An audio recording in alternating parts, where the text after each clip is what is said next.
আজকের মধ্যেই ফ্যাসিস্টের পতন হয়ে যুক্তরাষ্ট্রে প্রবেশ করেছেন এবং প্রধান বিচারপতি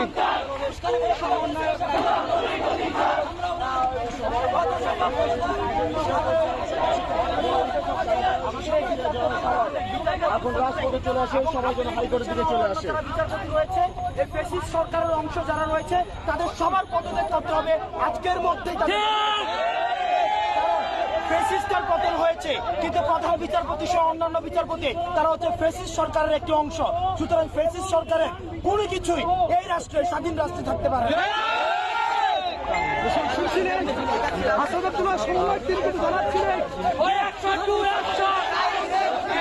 বিচারপতির বিরুদ্ধে